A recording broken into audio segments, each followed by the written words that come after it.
8 जनवरी 1957 को गोंडा जिले में श्री ब्रजभूषण शरण सिंह का जन्म होता है। ब्रजभूषण ने 33 साल से राजनीति में अपनी पकड़ बनाए रखे हुए हैं। ये एक ऐसे नेता हैं जिनको जेल से छुड़ाने की बात खुद प्रधानमंत्री श्री अटल बिहारी वाजपेयी जी करते हैं। वो इनको एक चिट्ठी भेजते हैं जिसमें कुछ बातें लिखी होती हैं। इसमें से एक बात ये लिखते हैं कि प्रिय ब्रजभूषण जी, आपको मेरा नमस्कार। मुझे आपका संदेश मिला। अब आपको नए सिरे से जमानत के लिए कोशिश करनी होगी। कैदी से लेकर इतने बड़े राजनेता तक का सफर तय करना कोई आसान बात नहीं है। चलिए जानते हैं ब्रजभूषण जी की कुछ कही और अनकही बातों को। ये गोंडा, कैसरगंज और बलरामपुर से लगातार 6 बार सांसद रह चुके हैं। बचपन से ही इन्हें अखाड़े की मिट्टी से काफी ज्यादा लगाव रहा है। ब्रजभूषण के लिए पहलवानी सिर्फ एक शौक नहीं बल्कि पहचान रही है। इनकी जिंदगी की कहानी किसी बॉलीवुड ट्रेलर से कम नहीं है। जहाँ पहलवानी है, सियासत है और दोस्ती भी, और उससे भी ज्यादा विवाद भी रहा है। इन्होंने अपनी राजनीति की शुरुआत साकेत महाविद्यालय से शुरू की थी। 70 के दशक में जब छात्र राजनीति उबाल पर थी तब इनका नाम पहली बार सुर्खियों में आया था। ये अयोध्या साकेत कॉलेज के छात्र नेता हुआ करते थे। तब उस दौरान एक आपसी झगड़े में इन्होंने वो किया जिसकी किसी ने कल्पना भी नहीं की थी। इन्होंने उस विवाद में किसी पिस्तौल या कट्टे का इस्तेमाल नहीं बल्कि एक हैंड ग्रेनेड का इस्तेमाल किया था। हैंड ग्रेनेड मतलब हथगोले का इस्तेमाल। उस जमाने में कॉलेज की घटनाओं में हैंड ग्रेनेड का इस्तेमाल करना एक ऐसी घटना थी जिसने पूरे उत्तर प्रदेश के शासन को हिला कर रख दिया था। इस घटना ने ब्रजभूषण को एक साधारण छात्र से एक बाहुबली बना दिया था। लोगों के दिलों में इनके नाम का खौफ बैठ गया और युवाओं के नजर में इनके नाम की एक हीरो की छवि बैठ गई। इसी दहशत और दबदबा के चलते इन्होंने छात्र संघ का इलेक्शन भी जीत लिया। इनकी इसी निडर और लड़ाकू छवि ने इन्हें राम मंदिर के आंदोलन में बड़े नेताओं का खास बना दिया। राम मंदिर आंदोलन में इनकी क्या भूमिका रही, अभी इसी आगे की वीडियो में हम जानेंगे। 80 का दशक आते आते ठेकेदारी और खनन की वजह से ब्रजभूषण को एक नई ताकत मिल गई। ब्रजभूषण की दोस्ती, दुश्मनी और व्यापार का किस्सा किसी पुरानी फिल्म के जैसा है, जहाँ पैसे और ताकत के लिए खूनी संघर्ष होते रहे। ब्रजभूषण का व्यापार पूर्वांचल के गोंडा, बहराइच और अयोध्या जैसे क्षेत्रों में चलता था। 80 के दशक में इन इलाकों की ठेकेदारी वही ले पाता था जिसके पास एक बाहुबली होता था।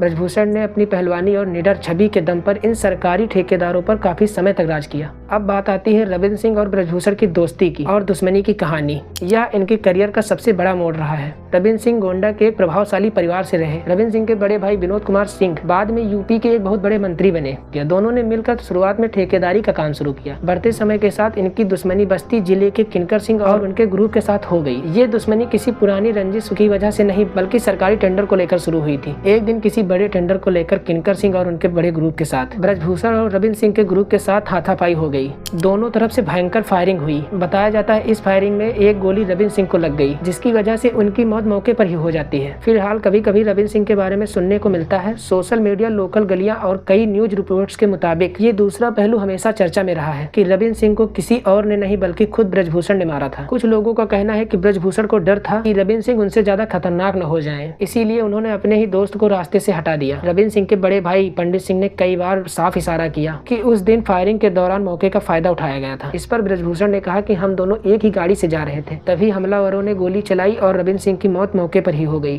ब्रजभूषण का कहना है कि मैंने अपने दोस्त की मौत का बदला वहीं पर उसे गोली मार के ले ली थी। फिलहाल इसी शक की वजह से ब्रजभूषण और पंडित सिंह के बीच गैंगवार जैसी स्थिति पैदा हो गई। दोनों ने एक दूसरे पर कई जानलेवा हमले किए, जैसे बलीपुर जैसा कांड, इसमें पंडित सिंह को गोली लग गई। कानूनी तौर पर ब्रजभूषण कभी इस मामले में दोषी नहीं पाए गए, लेकिन राजनीतिक और सामाजिक तौर पर ये अफवाह उनके किरदार के साथ हमेशा जुड़ी रही है। 1991 वो साल था जब देश की राजनीति कमल की तरफ मुड़ रही थी। राम मंदिर आंदोलन की आग ने यूपी को झुलसाया हुआ था, लेकिन इस आग में एक नया सूरज उगल रहा था। ब्रजभूषण शरण सिंह जहां बड़े नेता मंचों से भाषण दे रहे थे, वहीं ब्रजभूषण नीचे कारसेवकों की फौज तैयार कर रहे थे। कहा जाता है कि ये आडवाणी के इतने करीबी थे कि अयोध्या की गलियों में इनके मर्जी के बिना एक परिंदा भी पर नहीं मार सकता था। कहा जाता है कि इसी आंदोलन ने ब्रजभूषण को कारसेवकों से सांसद बना दिया। कहा जाता है कि वो इस इलाके के ऐसे बड़े नेता थे जिनको मुलायम सिंह यादव की सरकार ने आंदोलन के तौर पर सबसे पहले गिरफ्तार किया था। 6 दिसंबर 1992 को जब बाबरी ढांचा गिराया जा रहा था, तब ब्रजभूषण वहां मौजूद थे। सीबीआई ने इन्हें इस कांड के मुख्य आरोपियों में शामिल किया था। ब्रजभूषण पर आरोप था कि इन्होंने कारसेवकों को भड़काया और उन्हें सामान उपलब्ध कराया। हालांकि 2020 में कोर्ट ने इन्हें बाइज्जत बरी कर दिया,